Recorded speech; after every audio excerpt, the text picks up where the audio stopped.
इस वीडियो को देखने वाले सभी विद्यार्थियों का एक बार फिर से इस चैनल पर स्वागत है। इस चैनल की तरफ से सभी विद्यार्थियों को शुभकामनाएं। इस वीडियो में हम प्रेपोजिशन से संबंधित एक प्रैक्टिस सेट यानी एक्सरसाइज लेकर आए हैं और इसको हल करने के लिए कुछ संकेत आपको दिए जाएंगे, कुछ सामान्य नियम बताए जाएंगे, उन्हें आप नोट कर लें। ये most important multiple choice questions हैं जो कि एसएससी, डिफेंस, बैंक्स इत्यादि एग्जाम्स के लिए बड़े उपयोगी हैं। विद्यार्थी ध्यान दें कि हमारे चैनल के प्लेलिस्ट सेक्शन में जाकर वे कैटेगरी वाइज यानी टॉपिक वाइज अलग अलग वीडियोस देख सकते हैं और विद्यार्थियों से निवेदन है कि वे इस वीडियो के डिस्क्रिप्शन को भी एक बार जरूर देख लें। तो ये शुरू करते हैं प्रेपोजिशंस का ये practice set exercise, most important multiple choice questions. Question number 1 देखते हैं। He was not keen blank going there. He was not keen blank going there. नीचे ऑप्शंस हैं, ठीक ऑप्शन को चुनना है, ठीक उत्तर को चुनना है। क्वेश्चन नंबर 1 का जो आंसर है वो है B, on. He was not keen on going there. वह वहां जाने को क्या उत्साहित या उत्सुक नहीं था। वह वहां जाने के लिए उत्साहित या उत्सुक नहीं था। कीन ऑन समथिंग का अर्थ होता है किसी चीज के लिए उत्साहित होना या उत्सुक होना। कीन के बाद ऑन लगता है आमतौर से। तो क्वेश्चन नंबर 1 का जो आंसर है वो है बी, ऑन। क्वेश्चन 1 का आंसर है बी, ऑन। क्वेश्चन नंबर 2 देखते हैं। He was the sole heir blank a vast estate. He was the sole heir blank a vast estate. वह एक विशाल जागीर का इकलौता उत्तराधिकारी था। क्वेश्चन नंबर 2 का जो आंसर है वो है A, two. He was a sole heir to a vast estate. Heir to something का अर्थ होता है किसी चीज का उत्तराधिकारी होना। एयर के बाद टू लगता है। He was the heir, he was a sole heir to a vast estate. तो आमतौर से एयर के बाद टू लगता है, टू लगाएंगे। यानी क्वेश्चन नंबर 2 का जो आंसर है वो है ए, टू। क्वेश्चन नंबर 2 का आंसर है ए, टू। क्वेश्चन नंबर 3 देखते हैं। She complain to the principal blank him about his misbehaviour. She complain to the principal blank him about his misbehaviour. उसने प्रिंसिपल से उसके दुर्व्यवहार के बारे में उसके खिलाफ शिकायत की। किसी के खिलाफ शिकायत करना, complain against somebody. Complain against somebody होता है किसी व्यक्ति के खिलाफ शिकायत करना। तो यहां ब्लैंक में हम अगेंस्ट भरेंगे, यानी हमारा आंसर ए ऑप्शन होगा। क्वेश्चन नंबर 3 का आंसर है ए, अगेंस्ट। क्वेश्चन नंबर 3 का आंसर है ए, अगेंस्ट। क्वेश्चन नंबर 4 देखते हैं। ही कंप्लेन ब्लैंक चेस्ट पेन। उसने छाती में दर्द की शिकायत की। देखिए, अपने किसी दर्द, बीमारी या अपने प्रति किसी बुरी घटना घटने को बताने के लिए कंप्लेन ऑफ का प्रयोग करते हैं। तो यहां दर्द दिया गया है, ब्लैंक के बाद चेस्ट पेन, यहां ऑफ लगेगा। अपने किसी दर्द, बीमारी या अपने प्रति किसी बुरी घटना घटने को बताने के लिए कंप्लेन ऑफ का प्रयोग करते हैं। He complained of chest pain, of लगेगा। क्वेश्चन नंबर 4 का जो आंसर है वो है C, O F, of. Question number 4 का आंसर है C, of. He complained of chest pain. तो सी ऑप्शन हमने चुना। क्वेश्चन नंबर 5 देखते हैं। They complained blank the noise. They complained blank the noise. Question number 5 देखिए, कंप्लेन अबाउट समथिंग का अर्थ होता है किसी चीज के बारे में शिकायत करना। कंप्लेन अबाउट समथिंग, किसी चीज के बारे में शिकायत करना। तो यहां कंप्लेन अबाउट द नॉइज आएगा। उन्होंने शोर के बारे में शिकायत की। क्वेश्चन 5 का जो आंसर है वो है सी, अबाउट। क्वेश्चन 5 का आंसर है सी, अबाउट। किसी के खिलाफ शिकायत करना कंप्लेन अगेंस्ट होता है, और किसी चीज के बारे में शिकायत करना कंप्लेन अबाउट समथिंग।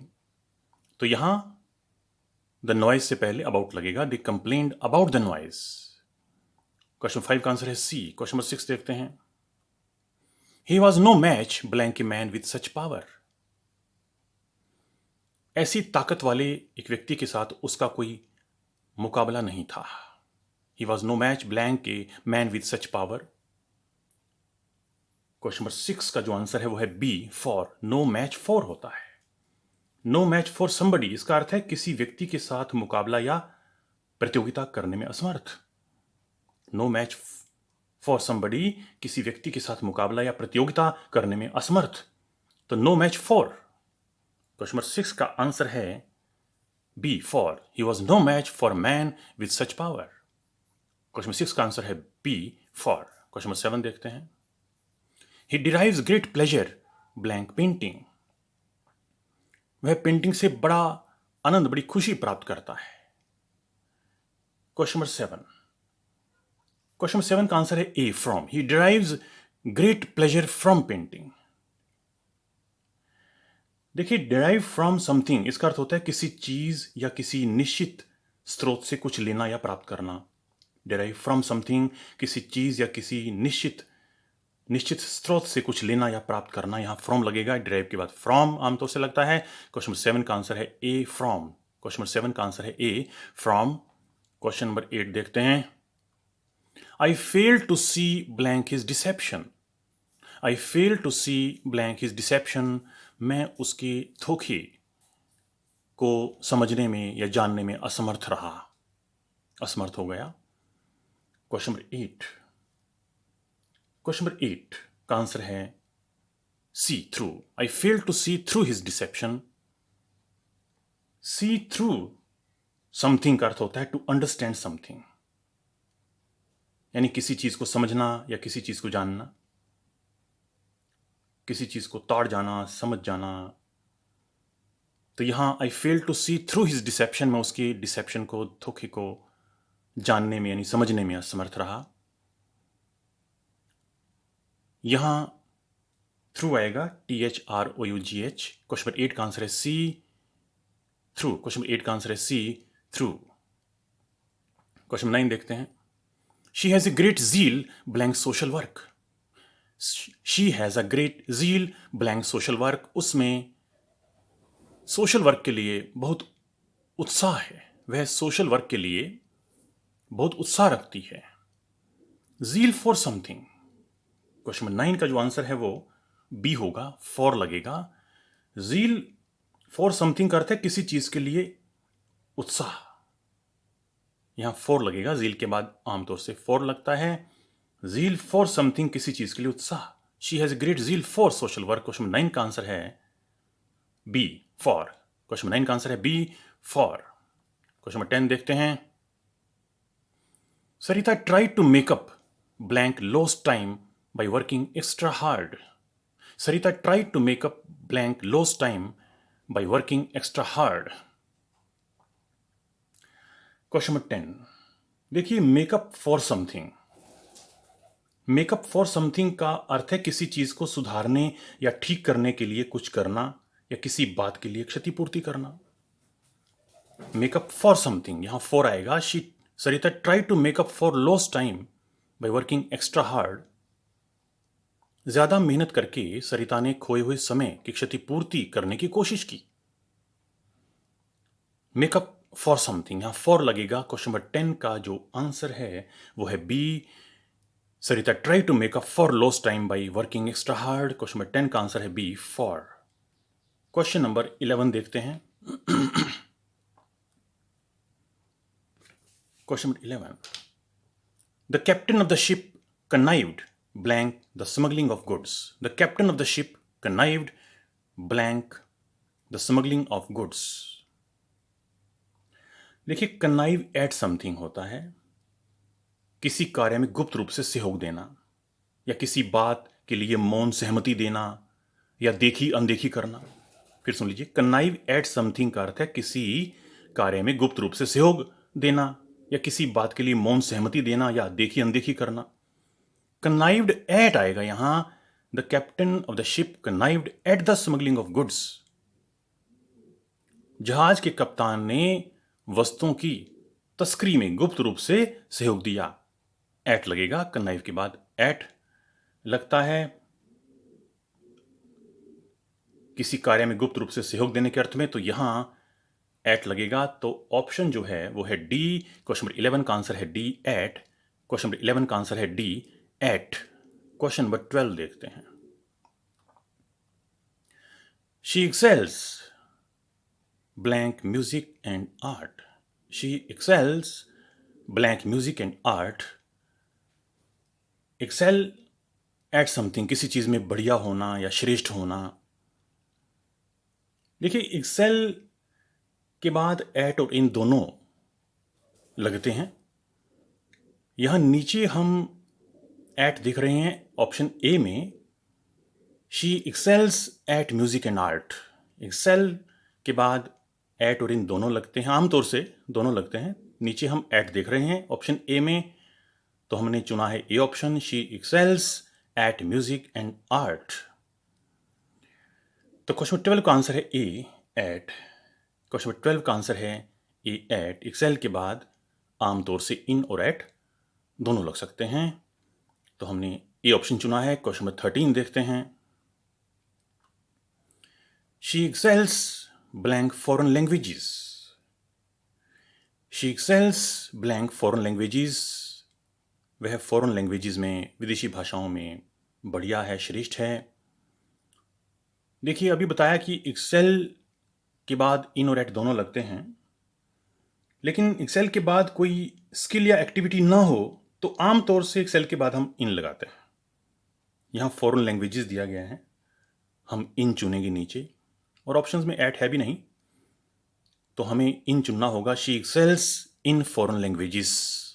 एक्सेल के बाद आमतौर से एट और इन दोनों लगते हैं, और एक्सेल के बाद यदि कोई स्किल एक्टिविटी ना हो तो आमतौर से हम इन लगाते हैं एक्सेल के बाद। नीचे ऑप्शंस में से हमने बी चुना है, in. She excels in foreign languages. Question 13 का आंसर है बी, इन। क्वेश्चन 13 का आंसर है बी, इन। क्वेश्चन 14 देखते हैं। Our team excels blank turning defence into attack. Our team excels blank turning defence into attack. हमारी टीम डिफेंस को attack में बदलने में बढ़िया है, श्रेष्ठ है। क्वेश्चन नंबर 14 देखिए, यहां क्या लगेगा। देखिए, एक्सेल एट डूइंग समथिंग होता है, किसी काम को करने में बढ़िया। एक्सेल एट डूइंग समथिंग, यहां एट लगेगा, एट लगेगा। Our team excels at turning defence into attack.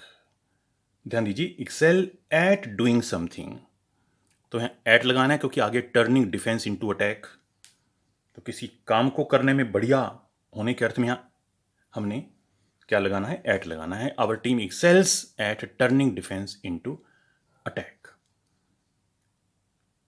तो क्वेश्चन नंबर 14 का जो आंसर है वो है सी, एट। क्वेश्चन नंबर 14 का आंसर है सी, एट। क्वेश्चन नंबर 15 देखते हैं। She is good blank drawing. She is good at drawing आएगा, गुड एट ड्राइंग। गुड के बाद कोई एक्टिविटी हो तो आमतौर से एट लगता है गुड के बाद। गुड के बाद कोई एक्टिविटी हो तो हम इस गुड के बाद आमतौर से एट लगाते हैं। She is good at drawing. Question 15 का जो आंसर है वो है सी, एट। क्वेश्चन 15 का आंसर है सी, एट। क्वेश्चन नंबर 16 देखते हैं। You need not enlarge blank this problem. You need not enlarge blank this problem. Enlarge on something का अर्थ होता है किसी चीज को विस्तार से बताना, यानी एक्सपैंड या से मोर। एनलार्ज ऑन समथिंग, किसी चीज को विस्तार से बताना। You need not enlarge on this problem, तुम्हें इस समस्या को विस्तार से बताने की जरूरत नहीं है। क्वेश्चन 16 का जो आंसर है वो है बी, ऑन। क्वेश्चन 16 का आंसर है बी, ऑन। तो ये कुछ क्वेश्चंस, मोस्ट इंपॉर्टेंट क्वेश्चंस आपके सामने रखे हमने, और उनको हल करने के लिए कुछ संकेत दिए। इस वीडियो को एक बार फिर से देख लें, और डिस्क्रिप्शन इस वीडियो का देखना ना भूलें। यदि आंसर सुनने या देखने से रह गए हों तो यहां से नोट कर सकते हैं, ये आंसर्स हैं। And thank you for watching this video.